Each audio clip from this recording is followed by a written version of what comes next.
เรามาดูนิดนึงสิว่านะครับที่เราเนี่ยนะครับคลื่นของเรามีความหมายว่าอะไรมันเป็นการส่งผ่านอะไรคะเด็กส่งผ่านอะไรคะส่งผ่านพลังงานนะครับจากจุดหนึ่งไปอีกจุดหนึ่งใช่ไหมนะครับทีนี้เนี่ย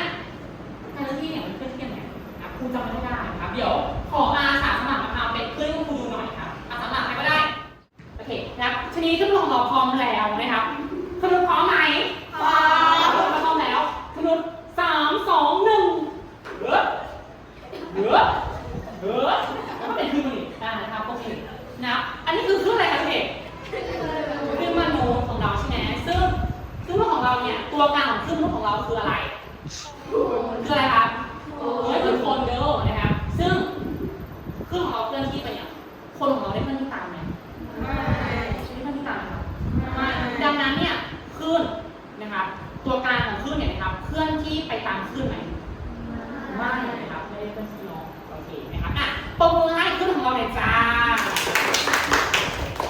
โอเคนะครับทีนี้เนี่ยเมื่อกี้คลื่นนู้นนอกจากคลื่นนู้นแล้วมีคลื่นอะไรที่เรารู้จักอีกคลื่นอะไรครับ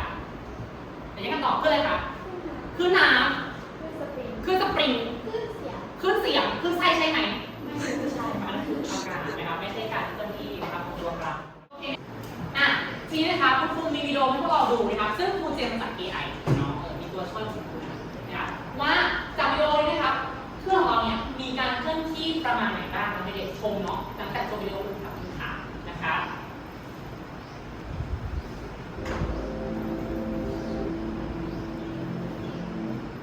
จากที่เราจบกันไปเมื่อกี้นะคะเด็กเห็นจุดขาวๆไหมจุดขาวของเรานะครับมันคือตัวอะไรคิดว่าอะไรคือตัวกลางเลยนะคะ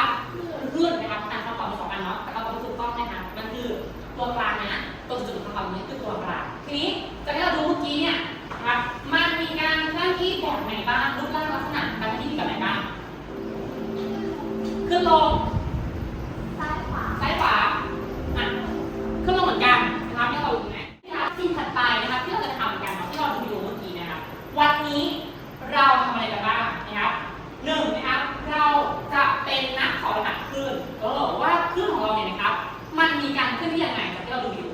เราจะมาถอดรหัสดูดิว่ามันสามารถเคลื่อนอย่างไรได้บ้างนะครับใช่แบบขึ้นลงมาซ้ายขวาแล้วหยุดนิ่งเหมือนที่ต้นกล้าบอกนะครับมาดูกันเนาะด้านที่2นะครับถ้าเรามีองค์ความรู้เรียบร้อยแล้วจากการที่เราทำกิจกรรมเราจะได้ทำการเขียนโค้ดนะครับทำการเขียนโค้ดทำเป็นสื่อการสอนดูสิเป็นครูรุ่นใหม่เป็นนักเรียนรุ่นใหม่นะครับโดยใช้ AI ในการช่วยนะครับในการสร้างเป็นสื่อนวัตกรรมนะครับเพราะฉะนั้น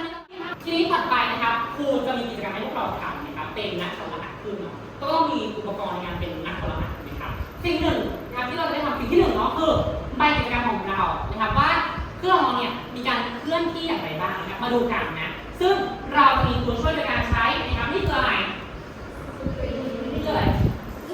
สปริงนะครับสปริงสีรุ้งหวานแบบ LGBTQ+ ระดับนะครับนี่นะครับเราจะมาใช้สปริงนะครับดูการเคลื่อนที่ของคลื่นนะครับซึ่ง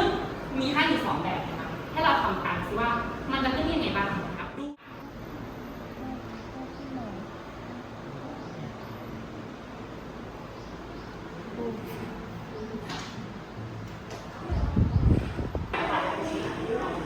มันยังไงตรงนี้เป็นหัวล้อหัวเลิฟเป็นไงครับเมื่อกี้ทำอะไรไปบ้างไปแล้วบ้างเห็นอะไรบ้างคะเห็นที่การเคลื่อนที่เป็นยังไงบ้างเป็นยังไงทีนี้เนี่ยทีนี้ดูแล้วว่ามันเป็นยังไงทีนี้หนูไปดูเนี่ยแล้วก็มีว่าเปรียบเทียบดูซิว่ามันเปรียบเทียบการทิศทางการเคลื่อนที่เนี่ยมันเป็นยังไงมันเป็นทางเดียวกันไหมหรือว่ามันเป็นอีกมันทำมุมอะไรยังไงนะครับเดี๋ยวจะไปดูด้วยโอเคไหมทำตรงนี้โอเคเนาะนะคะกลุ่มนี้จะบอกเป็นกลุ่มที่พูดถึงเป็นที่ตามขวาแต่ที่เราทำมาเป็นที่ตามขวาของเราเครื่องของเราเป็นยังไงบ้างคะครูที่เราทำมาเองสปริงที่เป็นเครื่องตามยาวขออภัยเป็นยังไงบ้างนี่ยังไงคะแบบปีกขาอีกซึ่งการแบบยาวมันเคลื่อนที่เป็นยังไงเนี่ยซ้ายขวาโอเคเดี๋ยวไม่เห็นภาพค่ะเดี๋ยวครูขอเป็นวาดรูปนิดหนึ่งนะคะใครจะต้องทำใครจะต้องเขียนโอเคแล้วก็จะนอนนะคะโอเคเพื่อนบอกเขาว่าน้องสูงเปล่านะคะเพื่อนในสูงให้มันจุดนี้คืออะไรครับลูกจุดที่เราสังเก แล้วไงต่อค่ะแนวทางเคลื่อนที่โอเคเคลื่อนที่ยังไงคะเคลื่อนที่จากซ้ายไปขวาซึ่งเคลื่อนที่จากซ้ายไปขวาแล้วการเคลื่อนที่เมื่อเปรียบเทียบกับทิศทางการเคลื่อนที่ของคลื่นมันเป็นยังไงคะโอเคเป็นยังไงกันกับแนวการเคลื่อนที่ถูกไหมครับโอเคครับปรบมือให้เพื่อนตรงนี้หน่อยเอาอย่างโอเคนะครับประเมินหนึ่งครั้งประเมินหนึ่งครั้งทีนี้นะครับนักตอบรู้ของเราจะกลายเป็นนักถอดรหัสโค้ดแบบนี้นะครับคุณครูใช้พวกเรานะครับใช้ความรู้จากเรื่องขึ้นเมื่อกี้นะครับมาเป็นผู้ถอดรหัสทำโคดดิ้งนะครับรู้จักโค้ดเนาะมีใครเขียนเป็นไหมในห้องนี้มีใครเขียนเป็นไหมเป็นบอสเป็นในห้องนี้มีคนจะยกมือนะครับไม่เป็นนะครับซึ่งเรามีผู้ช่วยเนาะมาดูกันว่าคุณได้ทำอะไรนะครับนะครับในวันนี้นะครับเราคุณครูจะให้เรานะครับเขียนทำแบบจำลองมาเป็นเว็บไซต์ของเราเป็นเว็บหนึ่งเลยใช้ในการเรียนการสอนนะครับโอเคนะครับตรงนี้ตามเพิ่มตามยาวผิดนิดนึงเนาะตรงนี้นะครับให้เปลี่ยนคำว่าจากด้านขอบสุดไปเป็นซ้ายขวาหรือว่าตามขวางแทนเนาะตรงนี้จะถูกต้องนะครับมันถึงจะถูกต้องโอเคเนาะเราใหม่อีกทีนึงนะครับ